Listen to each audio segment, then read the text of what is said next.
खुलुमबाय बयनिसिमबो नोंथांमोननि थाखाय माखासे खौरांफोर लानानै फैलायबाय आरो चेनेलाव गोदानब्ला अन्नानै चेनेलखौ साबस्क्राइब खालामनानै लादो बेल आइकनखौ एलाव होनानै ला जाहाथे नोंथांनाव सिगां नटिफिकेसन सहैग्रोयो दानिया खोनासंलांदो गिबि खौराङाव दङ राइजिं बड'लेण्ड निउज पर्टेलनि गागि खौरांगिरि डेभिड बसुमतारिया इउपिपिएल दोलोआव हाबबाय बिथांजों लोगोसे निजोम नार्जारि आरो सानसुमा नार्जारि मुंनि सानै लाइमोना इउपिपिएल दोलोआव हाबो इउपिपिएल दोलोआव गोदानै हाबनाय साथाम लाइमोनफोरखौ इउपिपिएलनि गाहाय नेहाथारि राजु कुमार नार्जारिया बरायो।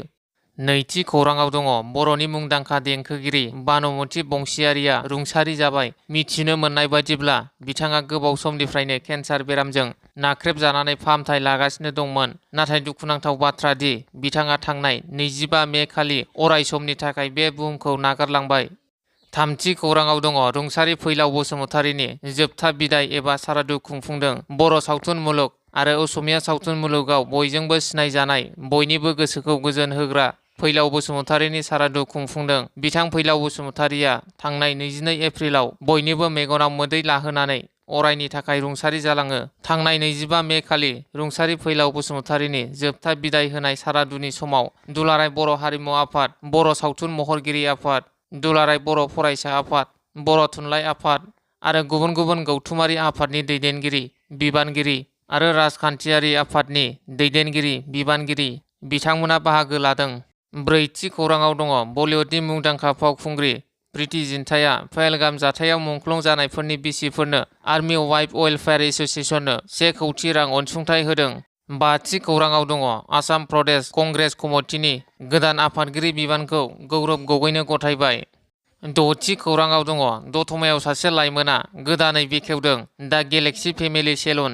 गोदान आदबजों खानाय सिननाय आरो मोखां फोसाबनाय सिबिथाय होनो गुबुन रायजोनि आखा-फाखा हेयार ड्रेसारफोरखौ लानानै मैया फुङाव गोदानै दा गेलेक्सि फेमिलि सेलुन मुंजों बेखेवदों दतमा हालामनि राहुल आमिन मुंनि सासे लाइमोना। मैया फुङाव मोनसे बेखेवनाय हाबाफारियाव दतमा पुलिस थानानि आइसिनि आखाइजों बेखेवनानै होयो। दा गेलेक्सि फेमिलि सेलुनखौ बेखेवनाय हाबाफारियाव दा गेलेक्सि फेमिलि सेलुननि बिगोमा राहुल आमिना फोरमायदों दि जायखिजाया थावनियाव सेलुन बानायनायनि सुबिदा थानाय जायगाफोर दङब्ला आरो सोरबाफोर खावलायहरोब्ला दा गेलेक्सि फेमिलि सेलुननि हानजाया जायखिजाया थावनियावनो सेलुन खुलिहैनो साखाफारा आरो बेनि थाखाय जायखिजाया सुबुंफोरा 7637972804 आरो 8638739007 मबाइल नाम्बारनि गेजेरजों फोनांजाब खालामनो हागोन होनना बुंथियो। स्निथि खौराङाव दङ आर'नाइ रादाबाव गोलाव समनिफ्रायनो गाहाय सुजुगिरि बिबानाव खामानि मावबोनाय राजिब बर' बिथाङा गाहाय सुजुगिरि बिबाननिफ्राय गावनि मासिखौ एंगारबाय।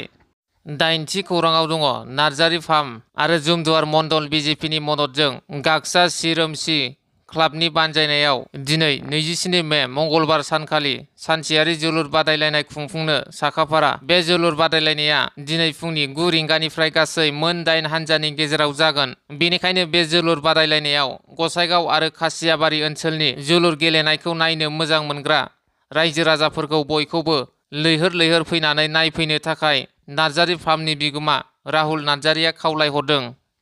गुथि खौराङाव दङ तामुलपुर बियाबनि एमएलए जलेन दैमारिनि बाखनायजाथाव हाबाफारि। तामुलपुर बियाबनि एमएलए जलेन दैमारिया सोलोंथाइ बिथिंखौ नोजोर होनानै तामुलपुर बियाबनि आवथायाव थानाय 7 फरायसाफोरखौ निट आनजादनि थाखाय गुवाहाटीनि एसपिएम लारान्स कचिं सेन्टाराव 11 दान बेसेन नाङै फ्रि कचिंनि थाखाय राहा खालामनानै होनाय जागोन होननानै बुंथिदों।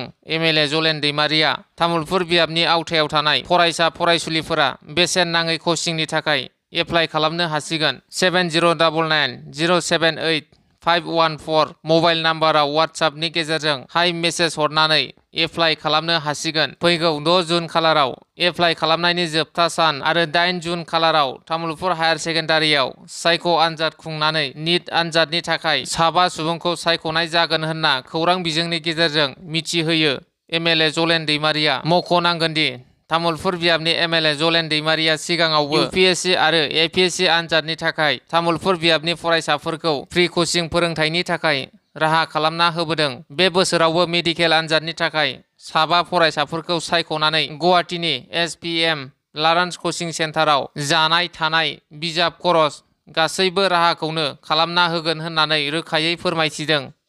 10थि खौराङाव दङ हारियानानिफ्राय महादेव बिल्डिं लिफ्टिं एन्ड शिफ्टिं मुंनि मोनसे कम्पानिजों गंसे गोजाम न'नि बिथा गायसननायनि खामानिया सोलिगासिनो दं। बे समावनो बिगोमा रबि राजपुतआ मिथिहोयो दि कम्पानिया बेबादिनो आसामनि गुबुन गुबुन जिल्लाफोराव खामानि मावगासिनो दं। बेबादिनो बाक्सा जिल्लानि बेन्दोंआव थानाय बरमा हालामावबो बेबादि खामानिखौ मावगासिनो दङ।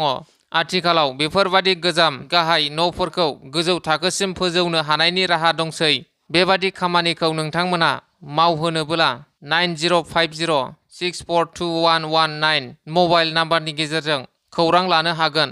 11थि खौराङाव दङ भुटान सिमनायाव सोमोनांथाव गोथै सह बोखांदों। उदालगुरि जिल्लानि डिमाकुसि पुलिस थानानि सिङाव थानाय 2 नं बलाथाराव 22 बोसोर बैसोनि शिब खुरुवा मुंनि सेंग्रानि गोथै सहखौ बोखांनायाव राइजोफोरनि सेराव जाथाया सोमोनांहोदों। डिमाकुसि पुलिसआ बे जाथायनि सायाव संदांगासिनो दं होनना मिथिनो मोननाय जादों।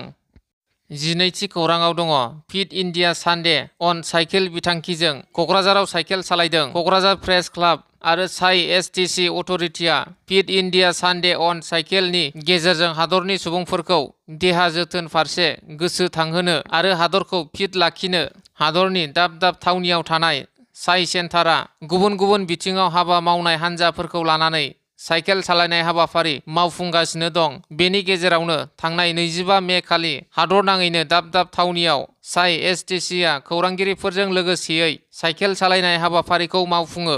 थिग बेबायदिनो क'क्राझारनि खान्थालगुरियाव थानाय साइ एसटिसिआबो थांनाय 25 मे खालि फुंबिलिनि 7:30 रिंगायाव क'क्राझार प्रेस क्लाबजों साइकेल सालायनाय हाबाफारिखौ मावफुङो। बे साइकेल सालायनाय हाबाफारिया साइ मिरुनिफ्राय जागायनानै बिटिसि नेहाथारिख'आव गिदिंनानै फिन साइ मिरुसिम गिदिंफिनना फोजोबहैयो।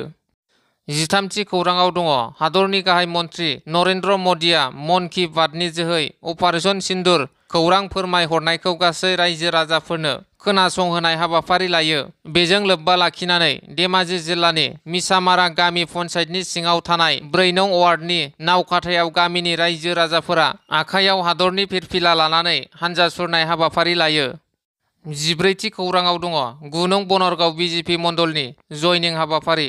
फैगौ बिटिसि बिसायख'थिखौ नोजोर बोनानै थांनाय 25 मे खालि क'क्राझार जिल्लानि सिङाव थानाय बनरगाव मण्डल बिजेपि मावखुलियाव बनरगाव मण्डलनि बानजायनायाव सानसेनि मेहेरगोनां हाबाफारि लानानै बनरगाव मण्डल बिजेपिनि मावखुलियाव गासै सा 300 सुबुंफोरा बिजेपि दोलोनि मावनाय नियम निति आदर्शफोरखौ मोजां मोननानै बिजेपि दोलोआव एमसिएलए राजिब ब्रह्मनि नुजाथिनायाव जगदान जाफैयो।